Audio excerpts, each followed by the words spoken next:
patience. Pass it on. A message from the Foundation for a Better Life. This is the FlashPoint Television Network. Welcome to FlashPoint NewsBreak, where the truth lives. Here are today's news stories.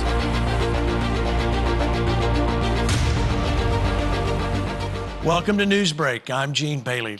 The goal of NewsBreak is to bring you the stories from around the globe that affect your life. Let's get started with what's happening. Overnight, President Trump announced what he is calling economic D-Day against Iran. The president indicated that any countries around the world that are providing any sort of economic lifeline to the Iranian regime would face their own economic consequences. He called on allies to stand with the United States, posting to Truth Social, "No one has given the Islamic Republic of Iran a greater opportunity to make a deal than me. Tragically for them, they have failed to take it. Therefore, today I am announcing the most crushing economic operation ever taken against any country. This will be economic warfare and isolation on an unprecedented scale." On Wednesday, the president described the state of play amid reports that the United States is still overseeing vessels through a safe corridor to export millions of barrels of oil out of the Persian Gulf each day. But the deal didn't terminate. The deal didn't turn out to be what they said. When they tell us one thing and they do another. But the blockade has been 100% successful. No boats have gotten into Iran, but they are getting in for other places. But we'll see. We're going to see what happens. The Iranians have responded to the president's comments overnight, with Iran's foreign minister saying the so-called economic D-Day is a diversion from America's own crisis. Unprecedented debt and surging interest costs. Doubling down on failed policies will only bring further defeat and enmity of Iranians. U.S. economic terrorism threatens global economy and sovereignty worldwide. Now, regional intelligence sources tell Fox News that there are growing indications of economic hardship inside of Iran as a result of the U.S. naval blockade and economic isolation. Reports indicate that inflation in Iran has reached 89%, with food prices up 164%. The conflict is clearly shifting to economic warfare, and the question now is whether or not this pressure will lead to a deal or a return to war. Breaking this morning, South Korea's military says North Korea has launched about 10 short-range ballistic missiles into the Sea of Japan. It's happening just days after another ballistic launch in the same area. And it all comes as the North dismisses President Trump's decision to scale back military drills with South Korea, which, of course, is a U.S. ally. President Trump said this at the White House on Wednesday, just hours before Pyongyang's latest launch. I felt that to do we were doing a massive war exercise. I thought that was very insulting to somebody that, frankly, has been, during my term at least, very well behaved. Yeah, the timing of this cannot be a coincidence. News Nation Washington correspondent Corey Smith is live at the White House this morning. So, Corey, what else has President Trump been saying about North Korea's nuclear arsenal? Hey, Marky, the president broke a bit of news Wednesday during a tour of new construction here at the White House. Not only did he say he would be meeting with Kim Jong-un later this year, but he also gave some very specific details about the status of North Korea's nuclear program. Take a listen to the president. 57 very powerful nuclear weapons. Should have never allowed it to happen. They should have never allowed it. If I were president, I wouldn't have allowed it. But he's got them.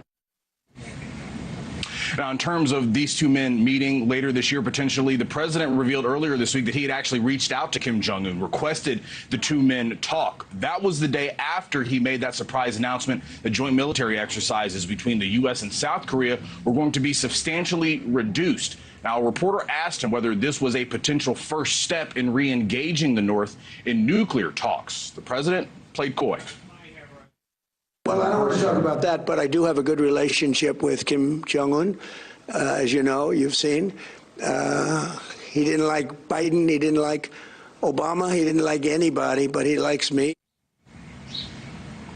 So in response to the president's comments, Kim Jong-un's top advisor, who, by the way, also happens to be his sister, said the two men do have an excellent relationship. But she poured cold water on the president's claim that they have exchanged messages. In a statement, Kim Yo-jong said, as for reports from Washington that there had recently been communication between the leaders of the DPRK and the United States, I know nothing about it. It may be the only matter related to our supreme leadership's foreign policy that I am unaware of.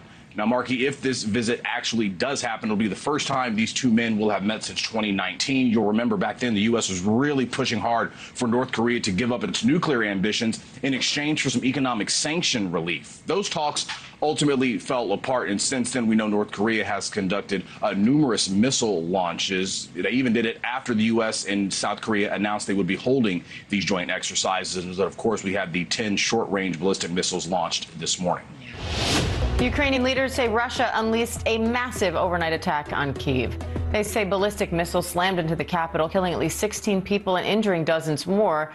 Now Ukraine says it's facing a critical shortage of American-made interceptors to defend against Russian missiles. Yeah, Dan, this was a particularly brutal Russian missile attack on Kyiv. Dozens of explosions rocking the Ukrainian capital, lighting up the night sky. The death toll rising through this morning. At this time, there are about 16 people confirmed killed and more than 40 injured. There were strikes on residential apartment buildings, and search and rescue operations are still ongoing, so those casualty figures could still rise. Ukraine says it shot down nearly all of the 44 Russian cruise missiles fired and nearly all of the 168 explosive attack drones. But as you alluded to in your question there, Diane, what's critical to note here is that Ukraine's Air Force no longer discloses how many Russian ballistic missiles were fired, and that is because it is highly likely that a very high proportion of the Russian ballistic missiles fired overnight got through Ukraine's air defenses and potentially hit their targets. And that is because Ukraine says it has run out of those crucial interceptor missiles for the American-made Patriot systems. It is really the only air defense system Ukraine has which is effective against ballistic missiles, which of course travel up through the Earth's stratosphere and then plunge down back to Earth at hypersonic speeds. Now, after the US-Israel war with Iran, there is a global shortage of the interceptor missiles for the Patriots. And yes, as you say, Ukraine is pleading with allies now to supply some of their remaining stocks. But for now, Ukraine has no real answer to Russia's ballistic missile attacks. And this is a big problem for Ukraine, especially as they look towards the winter months when they expect Moscow to target civilian energy infrastructure once again.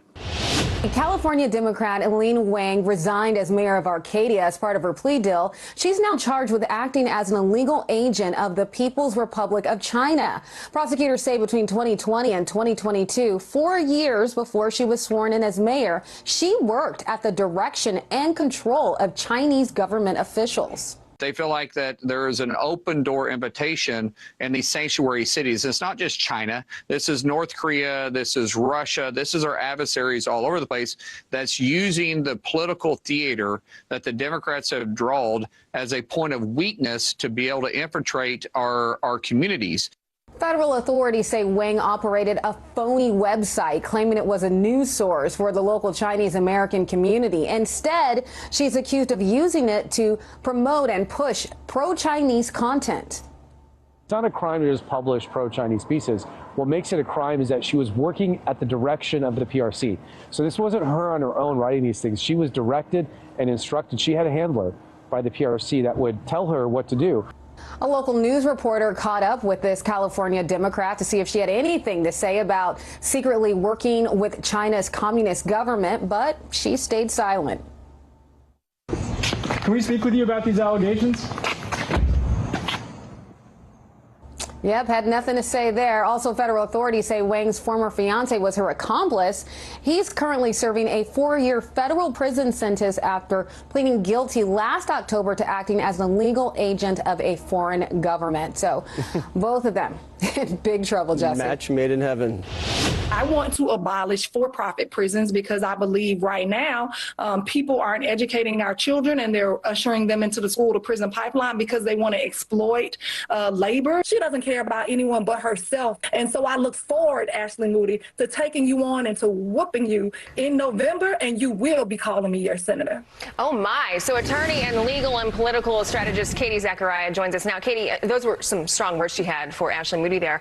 So even though Nixon won, I mean, she's got her work cut out for her going up against Moody. So what do you think is going to happen here? Well, first, I loved watching Alex Vindman get defeated by an extreme socialist, and not just by a small margin, 12 points she beat him. In Florida, in the state of Florida, I think the Democrats are going to rue the day that they put up Angie Nixon as their candidate, because now we get to, as the Republicans, spread money out in Alaska, Maine, Ohio, our big contested races, because this isn't even a tight race. And Angie Nixon, they don't realize the Venezuela Venezuelan people who have fled Venezuela, the Cubans who have fled Cuba, don't want communism. Yes. Let's talk a little bit more about that. Just a week ago, the DSA put out this notice celebrating the 100th anniversary of course, Fidel Castro. You know, we celebrate him all the time. That's kind of what we do. Fidel was an organizer, a fighter, and endures as a stalwart symbol of anti-imperialist struggle and self-determination for the global South. To your point, how is the socialist Nixon going to do with the Latino voters who fled socialism in Cuba and other Latin American countries and now live in Florida? Correct. This wouldn't even work in California, where you don't have that contingency of people. And in Florida, you have the first-generation immigrants that are going to turn out to vote are absolutely going to have an indictment. And the Democrats, those who identify as Democrats, are going to be voting Republican for Ashley Moody because they have such a strong detest for anyone who a socialist, communist, or who has these types of views. Todd. Katie, how do you think, as a whole, the far left and these socialist-type candidates are doing? You know, do you think they're making enough headway to actually make a difference, or do you think we're just putting more focus on it right now and we're just hypersensitive to it right now? Well, look, in the primaries, they all went very extreme. And for instance, in Michigan, I worked on the ground in Michigan for President Trump's 2024 campaign. And in Dearborn, he won Michigan by 80,103 votes. But in Dearborn is a Muslim majority community. And you're going to have El Said maybe pull some of those out of Michigan. But you're going to see a big swing, I believe, with Mike Rogers in Michigan, because El Said is so extreme. Michigan is not this Democrat progressive petri dish. It's a very middle of the road state. And so Mike Rogers has a huge now opportunity to win a state that I think the Democrats thought they could have taken if they had a more reasonable candidate.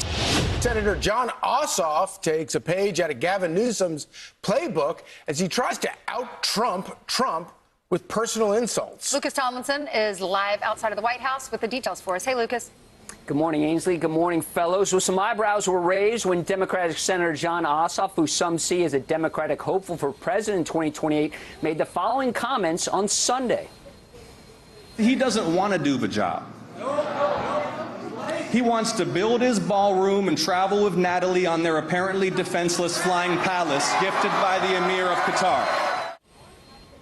So who is Natalie Harp, the 35-year-old presidential aide seen every day by the president's side, armed with multiple laptops and 3 to 4 mobile phones? In 2019, Harp went on Fox and thanked President Trump for signing the Right to Try law. She said that she had stage 2 bone cancer and that the new law allowed her to access experimental treatments, which she said saved her life. And after hearing about her experience, President Trump asked her to speak at the 2020 Republican convention. She was one of the select few chosen to accompany the president when he was sneaked off Air Force One in Turkey last month. Now, not all Democrats are okay with Senator Ossoff's comments. Here is President Obama's former chief strategist, David Axelrod, posting, "No one has been more consistently eloquent or incisive in exposing Donald Trump than Ossoff. The paragraph from his weekend speech that has gotten so much attention was a brutal takedown. But 2 words in it with Natalie seemed gratuitous and unnecessary. The juice, the virality of it, I'm sure, probably thrilled some in the base, which figured it was just giving Trump a taste of his own nasty medicine. But they detracted from the power of the message." Now, Ossoff is running for re-election in Georgia. Back in 2016, Georgia had 2 Republican senators. Today, 1. And the White House has pushed back strongly on Senator Ossoff's comments, guys. So let's take a look at the helipad, and we'll walk together if you'd like. President Trump guided reporters through a maze of construction at the White House today. This is all brand new grass. No detail was too small for the contractor in chief. Every stone is 2 degrees rounded. You look at the lettering and you look at the joints. They're like flawless. Some of the projects were a surprise, like the 4-inch thick granite he just installed on the driveway, replacing the existing asphalt. You'll never see a crack on this granite. Trump insisted the work will make the White House more functional. And he claimed most of it comes free to U.S. taxpayers. It's donated by Sikorsky, by the helicopter company. It was given free of charge by Scott's Miracle-Gro. But he's made similar claims about the White House ballroom, which could be seen rising behind him today. The Washington Post has reported that taxpayers will foot half the bill. Just last week, Trump asked the Supreme Court to step in after a lower court called the ballroom project unlawful and ordered that construction stop this Friday. Well, we hope that doesn't happen. I can't imagine it happening. In a time when our nation needs hope, believers are united in one purpose: to seek God, stand in faith, and appeal to heaven. More than a symbol, this flag is a reminder that prayer changes things and that our trust remains in the Lord. When God's people pray, heaven responds. Order your Appeal to Heaven flag today at 888-427-9057 or visit fparmy.com.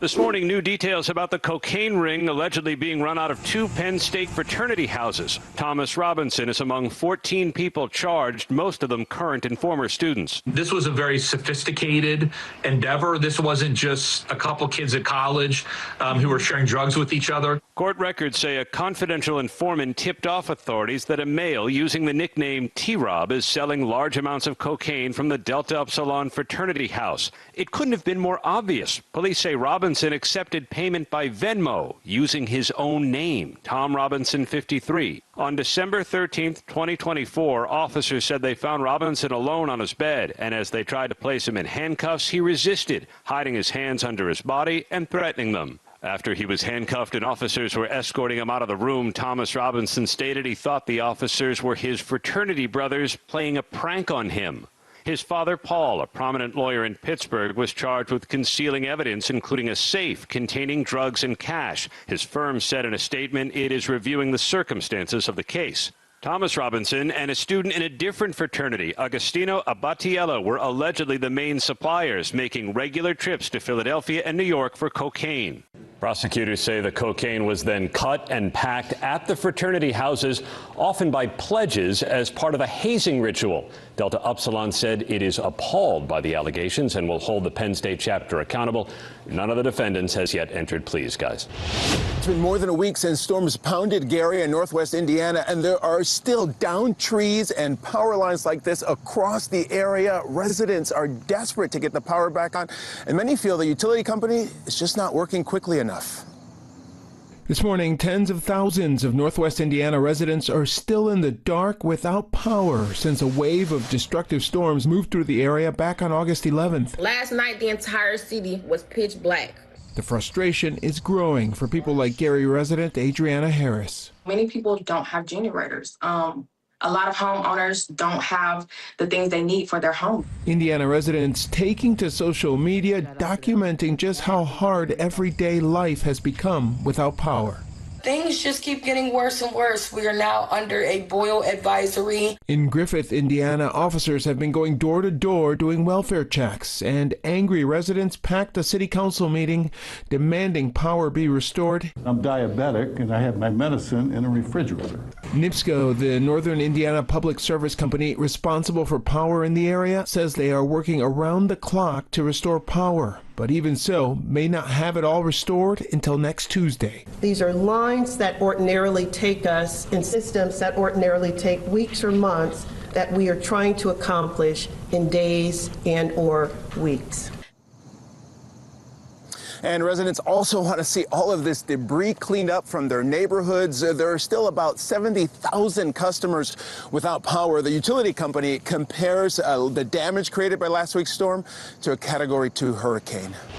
Investigators searching for answers in the wreckage of a devastating helicopter crash that killed 7 people, including 5 Americans and an Ecuador government official. Chilling scene footage showing plumes of smoke billowing from the burning wreckage.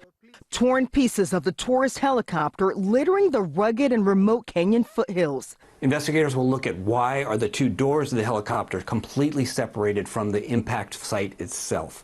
Was there an impact on the side of the cliff that blew those doors out before the helicopter descended and hit the base of the cliff? The helicopter crashed near Mount Ololokwe, a popular tourist area, Wednesday, just after 9 a.m. local time, killing everyone on board. Police telling ABC News that among the 7 victims were beloved Telemundo executive Jose Suarez and Florida businessman Raja Duarte, once featured in Forbes 30 Under 30. In a statement, Duarte's family writing, quote, "The magnitude of this tragedy is impossible to comprehend, and there are no words to express the depth of our pain." Ecuadorian officials also confirming their Director of National Intelligence, Michel Sensi Corntugui, and his wife, Stephanie Hallahan Vasconez, were also killed. Happening now, a rally against anti-Semitism outside Central Synagogue, where last week a man stormed into services. Allie Bauman is live in Midtown with more about what's happening today. Allie. Hi there, Jess. Today's rally comes as the Justice Department says it's pursuing hate crime charges against this suspect to ensure that the right to worship without fear of violence is protected at all costs. Jewish New Yorkers are gathering outside Central Synagogue in Midtown today, where last Friday a man is seen on video storming Shabbat services and attacking worshipers. The Department of Justice has now charged 46-year-old Larry Montez with 2 counts of committing hate crimes, each of which carries a maximum sentence of 10 years, as well as damage to religious property resulting in bodily injury, which carries a 20-year max sentence. Federal prosecutors say Montez shouted anti-Semitic slurs, vandalized property, struck a 63-year-old woman in the face, and headbutted a security guard last Friday, and allege after his arrest, Montez made statements directly admitting his actions were religiously and racially motivated. The latest NYPD data shows that anti-Jewish hate crimes citywide have increased to 8.5% so far this year compared to last, and account for more than 56% of all hate crimes citywide, despite Jewish New Yorkers making up just 10% of the population. It's not just about this synagogue, it's about all synagogues. It's not just about this act of violence, it's about the string of violence that has been happening across the city and really across the country. The message is that it's up to me and it's up to you. It's up to all of us, and you don't have to be Jewish to care about, people being attacked. If communities came together and really united across all faiths, and we sent a message that was loud and clear that hate shouldn't be tolerated, that it wouldn't happen anywhere. Montez has pleaded not guilty to the state charges and is expected to be arraigned on the federal charges at a later date. Federal data shows Dallas ISD employs 171 H-1B visa holders, more than any other Texas school district. Statewide, more than 340 teachers across 50 districts work under the program. Governor Greg Abbott wants the Texas legislature to change that when lawmakers return to Austin in January.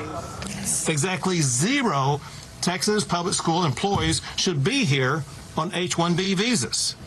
This expands on my prior directive freezing new H-1B visa petitions in all state agencies and all state universities. Abbott says his proposal would apply not just to future hires, but those already employed. Foreign influence of any kind has no place in our classrooms. We need to find Texans or Americans who can educate our students, period. But education groups argue for decades districts have turned to international recruiting because some classroom jobs are already difficult to fill. It's hard enough for school districts to hire qualified teachers for every classroom, so this is just going to kneecap districts even further. Dallas ISD declined an on-camera interview, but tells Fox 4 it only hires teachers from abroad for critical shortages identified by the Texas Education Agency, going on to say, quote, "If the governor's new expectation is to eliminate these teachers, then we're going to need more Texans in the teaching pipeline." So Governor Abbott already froze H-1B visa petitions earlier this year at all state agencies and public universities, but local school districts were not part of that order. Well, it's not just the economy or foreign policy. There's a public uproar against data centers that could be a decisive issue in the midterms. The Senate Republican campaign arm writing a private memo to top AI companies saying this: "This has become a sleeper issue for the entire election cycle. The American people prefer a Republican candidate who wants to only let data centers be built in communities that approve them by a local vote of the people." Joining us now is Alexandra Seymour. She's a senior fellow at the Hudson Institute, and it's great to have you here. Can you give us a sense of the scope and scale of how many data centers we have now and how many we need? So Data centers have been around for a very long time. In fact, Loudoun County, Virginia, which is just across the way from where I am, they have been touting that they are the data center hub for the globe for a very long time. Now, most of the data centers that we have in the United States are not AI data centers, and that is really where the crux of the concern is. The AI data centers are taking up more power, but this whole story has not been told in full, which is why you are starting to see this big public backlash. And the thing is that we do still need these data centers. They are what power our internet traffic, everything from the emails you send to the videos that you stream online. It's all powered by these data centers. So it really is an opportunity right now to tell the story right about data centers, what the benefits are and what the trade-offs are. So there are many people, and it's a bipartisan issue now, that are questioning all sorts of different things. You mentioned Loudoun County. Let me just show the viewers at home. This is the data center tax that they expect $1.3 billion in revenue. That's 40% of the county's total tax revenue. And here's the so-called godfather of data centers and what he says about all of this. There is no other asset class that will deliver tax revenue in the same way that data centers do. They don't use a lot of services, and they deliver a lot of revenue per square foot. So for a community that is looking for an infusion of tax revenue, there is nothing quite like data centers. But that said, you have to manage it properly and make sure that it's in the right places and that you have the right guidelines in place. So I want to show you a Fox News poll, Alexandra, those opposing data centers at 70%. So one of the issues is, of course, energy use. And let's look at U.S. data center electricity use. We can put this graphic up on for everyone to see. That looks like a lot, right? The chart's going up. It's 11.8%. But is there a way for the AI companies to offset that and help pay for those types of things if that's a concern? There certainly is a way for the AI companies to offset this, and actually there was a ratepayer protection pledge that the White House released that says that if any of these companies want to build new data centers, they have to be responsible for delivering the power so that those costs are not imposed on Americans in these communities. I don't know if that story gets out there enough. On the water piece also, I know that there's a lot of concern about water consumption because data centers do use a lot of water, but this is also something that the companies do realize. And they have started initiatives to try to make sure that they can be water positive, meaning that they will put more water back into the communities than they actually use to power these data centers. I think at the end of the day, if there is good coordination with local communities, communicating what the benefits of the data centers are, that we need to stay ahead in the AI race. I think this is essential because it is not going anywhere. And if we don't build the data centers here, they will go elsewhere. They will go overseas. That will give us less jurisdiction over where the data goes, how to secure these facilities, and we will not be able to reap the economic benefits in the same way. Loudoun County is a great example of where they have been able to reap those economic benefits. And it's something that if we do coordinate closely at the local level and communicate this to voters, is something that we can achieve in other places. Watch FlashPoint every weeknight at 8 p.m. Eastern, 7 p.m. Central. This has been a FlashPoint NewsBreak presentation.